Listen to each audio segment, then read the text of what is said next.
Hello dears. അപ്പോൾ ഇന്ന് ഔസേ പിതാവിൻ്റെ മരണത്തിരുന്നാളായതുകൊണ്ട് മിക്ക പള്ളികളിലും ആഹാരം ഉണ്ടല്ലോ. അപ്പോൾ ഞങ്ങളുടെ പള്ളിയായ മഡോണ പള്ളിയിലും ഇന്ന് ചോറുണ്ട്. അപ്പോൾ ഞങ്ങൾ എല്ലാ പ്രാവശ്യം പോയി കഴിക്കണതാണ്. അപ്പോൾ ഞങ്ങളിതേ പോകുവാണ്. അപ്പോൾ ഞാനും എൻ്റെ അടുത്തുള്ള കൂട്ടുകാരികളായിട്ടുള്ള അനിയത്തിമാരും പിന്നെ എൻ്റെ മക്കളും പിന്നെ എൻ്റെ കസിൻ എൻ്റെ സിസ്റ്ററും ഞങ്ങളെല്ലാവരും കൂടി ഞങ്ങൾ കഴിക്കാൻ പോകുവാണ്. അപ്പോൾ ഒരു സ്നേഹ വിരുന്ന് തന്നെയാണ് കേട്ടോ. അപ്പോൾ നല്ലൊരു കൂട്ടായ്മയാണ് അവിടെ ഉള്ളത്. ഇവിടെ അങ്ങനെ മതപരമായിട്ടുള്ള വ്യത്യാസവും കാര്യങ്ങളും അങ്ങനെ ഒന്നുമില്ല. അങ്ങനെ എല്ലാവരും ചേർന്നൊരു കൂട്ടായ്മ തന്നെയാണ്.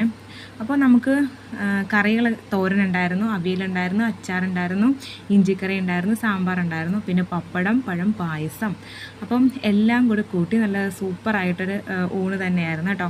അപ്പം താമ്പൂച്ചൻ എൻ്റെ പഴം അടിച്ചു മാറ്റി കഴിക്കുമായിരുന്നു. അപ്പം ഞാൻ പപ്പടവും പായസവും ഒക്കെ ചേർത്ത് ഞാൻ കുഴച്ച് കഴിക്കുകയാണ്. നല്ല സൂപ്പർ പരിപ്പ് പായസമായിരുന്നു കേട്ടോ. അപ്പോൾ ഞാൻ എൻ്റെ കറികളും ചോറും എല്ലാം മൊത്തത്തിൽ ഞാൻ കംപ്ലീറ്റ് ചെയ്തിട്ടുണ്ട്. അപ്പോൾ താമ്പൂച്ചൻ ചോറ് കഴിച്ചില്ല. താമ്പൂച്ചൻ വീട്ടിൽ നിന്ന് കഴിച്ചിട്ട് വന്നുകൊണ്ട് പായസം മാത്രമേ കുടിച്ചുള്ളൂ. അപ്പോൾ ഞങ്ങൾ ആഹാരമൊക്കെ കഴിച്ച് ഞങ്ങളിതേ തിരിച്ച് വീട്ടിലോട്ട് പോകുവാണ്.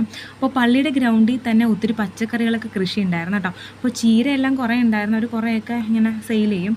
അങ്ങനെ ഞങ്ങളിതേ നടന്ന് വീട്ടിലേക്ക് പോകണം. അത്യാവശ്യം നല്ല ചൂടുണ്ടായിരുന്നു. അപ്പോൾ ഇന്നത്തെ വീഡിയോ ഇത്രയേ ഉള്ളൂ.